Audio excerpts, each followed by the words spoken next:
Yeah, very briefly before we let you go, Eddie, I suppose, where do we stand now going into this Six Nations? Because, as you were saying to me before we came in, you can always disregard Wales's autumn with regards to their Six Nations form. Scotland do look like a coming force. I mean, I don't think there's anybody going to deny that. France, for all we know, are finished. It seems like there's not enough time in the calendar for them to get things right before we kick off. Well, that's our opening fixture, of course, in Paris, I believe. So, where are we at, do you reckon? Is it... Well, we're in a very good place. Like, there's nothing to say we can't kick on and have a good Six Nations. Like, there are much more positives than negatives. In fact, very few negatives. Just what we talked about that ability to ram home our advantage. But lots of things came through with more depth in the squad. I think it'll be very if everybody comes back fit. For example, take the midfield. You've got Ringrose, Henshaw comes back in, even without pain. There's a plethora of headaches there for the coach. So I think in terms of the depth of the squad, we're in a strong place.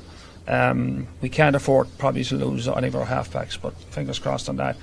I think our game is emerging. We're starting to play more with the ball, as I said, particularly out of our own half. Our accuracy is still very good, and it's about momentum in the Six Nations, whether we can start well. So first game is in Paris. The French, I'm not going to say they're an enigma. They're not anymore. They were an enigma one time. They're solved. It's solved because they just are a poor enough team at the moment. They're not doing anything well. They don't have any confidence in themselves, and they're very vulnerable.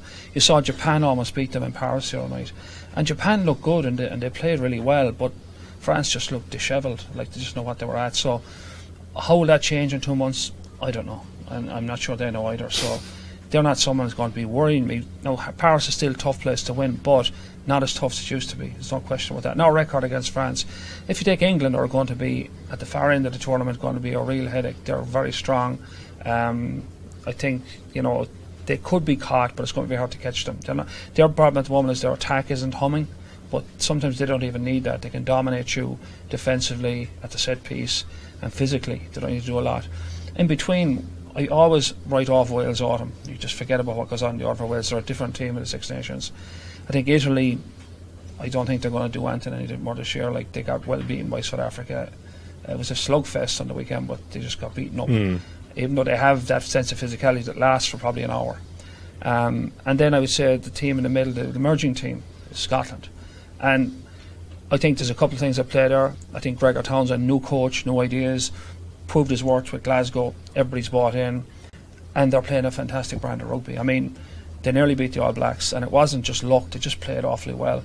And I thought last weekend, I know Australia ended up with 40 men in the field, but even before Australia got a red card, the quality of rugby Scotland were playing was top drawer. They got some fantastic tries, and then when they got on the front foot, they rammed it home big time.